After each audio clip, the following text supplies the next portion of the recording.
welcome back to the Aquarium of Niagara. I'm Kathy, one of the aquarists here, and I'm joined by Sam, one of our other aquarists. Today we are going to talk about our fabulous invertebrates in our touch tank. But before we do, I just want to remind you of two things.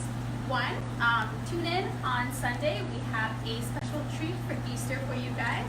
And two, please make sure to ask questions. We have a lot of very interesting animals in here, and we want to hear all of your questions so we make sure we get all of the interesting details about them. So, Sam, do you want to tell us what kind of animals we can touch tank here?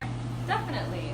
So it might not look like what's going on inside of the touch tank, but if you know what to look for, there's certainly a lot of life in here. So like we were saying, these guys are invertebrate animals. You can see a few right here. These guys are called sea urchins. We have some sea stars. We have a little hermit crab right down here in front. And when we say that they're invertebrates, what that means is that these animals don't have a backbone the way that we do. They don't have a spine.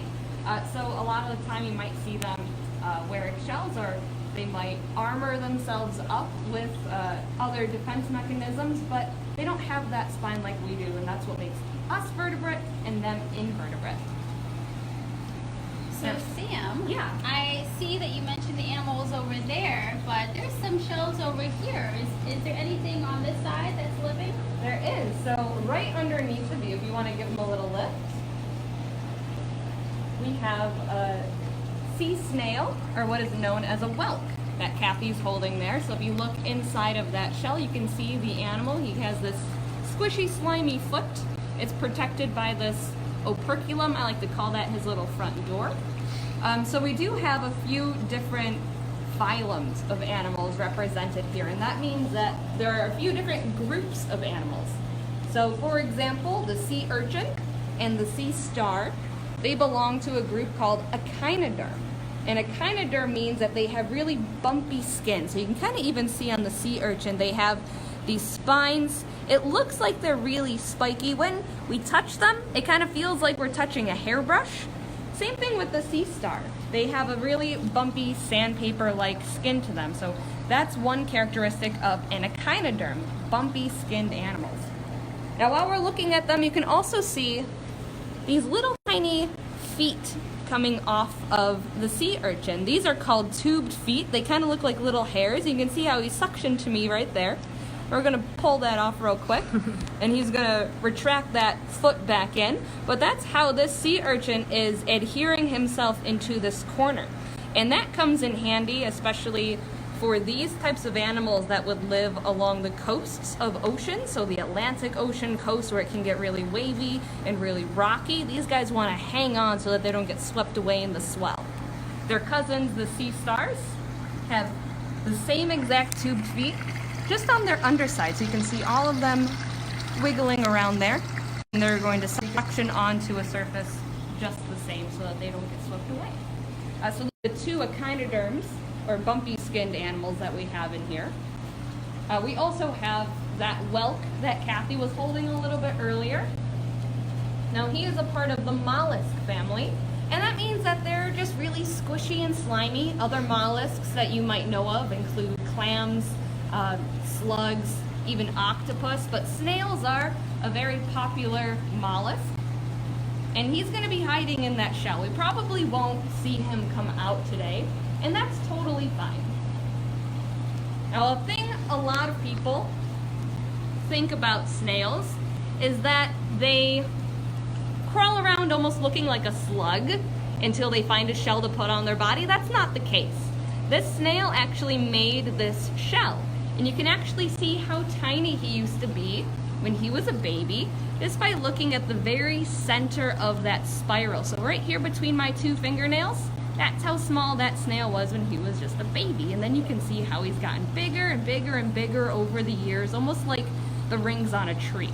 So that shell has been a part of his body. He's grown it, he's made it.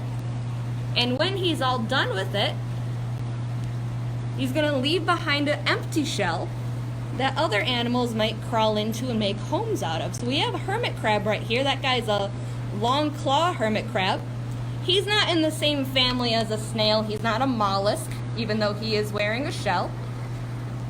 hermit crabs are in a phylum called arthropods. That means that they have jointed legs. And other arthropods that you might know of include spiders, tarantulas, crabs, things like that. So our hermit crab is hiding inside of that shell, but he didn't make that shell. He just found that shell, and that shell was made by a different mollusk. Now, will he stay in that shell his whole life, Sam? No, so he's going to find a different shell to move into. Since he didn't grow that shell on his body, it's not going to grow with him as he gets older.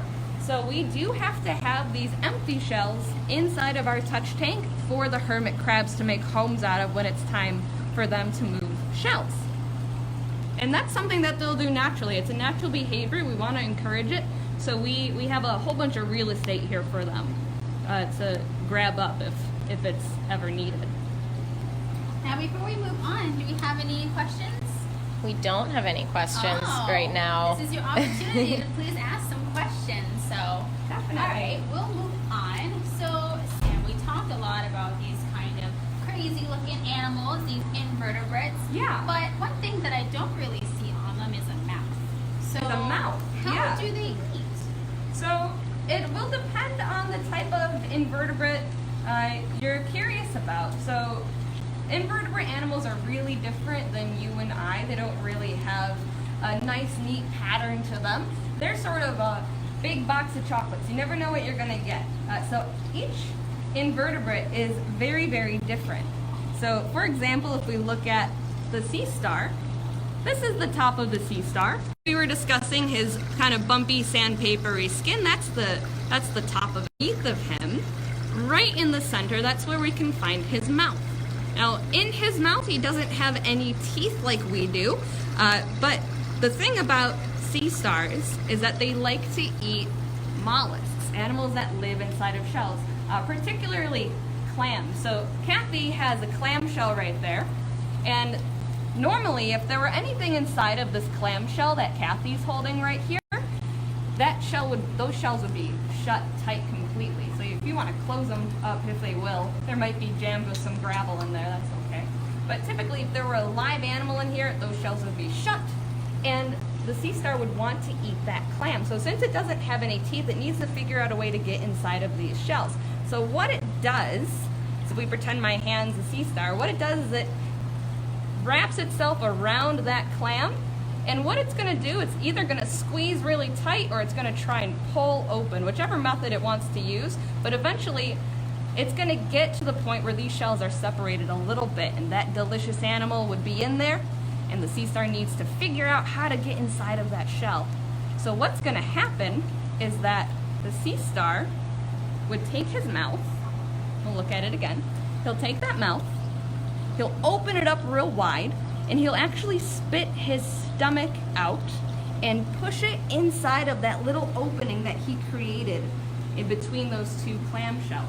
And he'll actually digest that animal from the inside out. So they have a really freaky way of eating, but that just makes invertebrates so cool and so interesting because they're completely different than what we are used to. And what kind of things do our animals eat here? Yeah, so every now and then we will give them some clams to eat. That's what they would naturally be eating in their normal habitats. We want to encourage that. We'll give them shrimp, we'll give them fish. We give them what is called a gel diet. It kind of looks like a brownie, but it's made out of plants.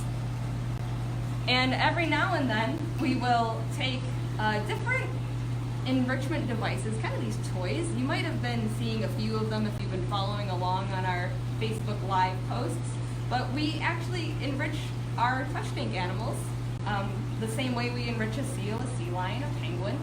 Just what I do is we might take this clam and it's empty, there's nothing inside of it, but we'll stuff it full of shrimp and we'll stuff it full of fish and we'll rubber band it shut, and that will encourage these sea stars to exercise and work to get that meat out of there, just like they would be doing out in the ocean.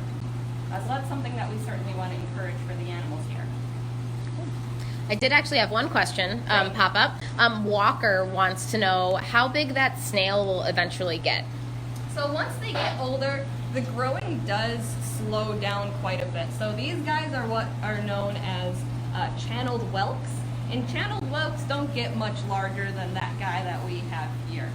So once he gets to about average size, that growing slows down quite a bit.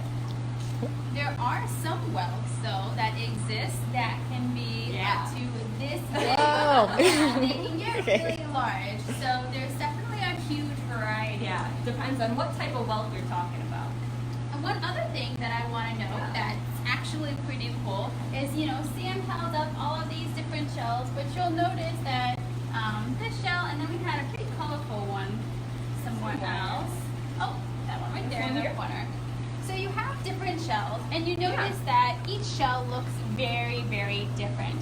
And they're actually different species. So remember how Sam said that each one of these came from an animal. And just like there's so many different types of, frogs or insects, there's different types of gastropods and mollusks as well. So each shell that you look at, it might actually belong to a different species. So when you're out on the beach shell collecting or anywhere, just something interesting to note. And this applies to regular bivalves as well. This certainly is not the same species as this, or even as this, even though they all have a similar shape. So just something kind of cool and fun to look at.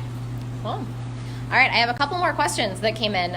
So one is, how long can starfish survive outside of water? Yeah, so all of these animals are animals that would be found along tidal pools and along the shoreline where the ocean is coming in and going out. So these animals are adapted to withstand periods without water, periods where they're getting a lot of sunlight, a lot of wave movement happening. So they are pretty hardy species. However, we don't like to keep them out of the water for too long. As long as they're wet, though, they're generally going to be okay. But we want to get them back into the water as soon as we can. And then I have another one is, Lillian wants to know why the starfish is pink. Yeah, so sea stars, they come in a whole bunch of different sizes and shapes and colors.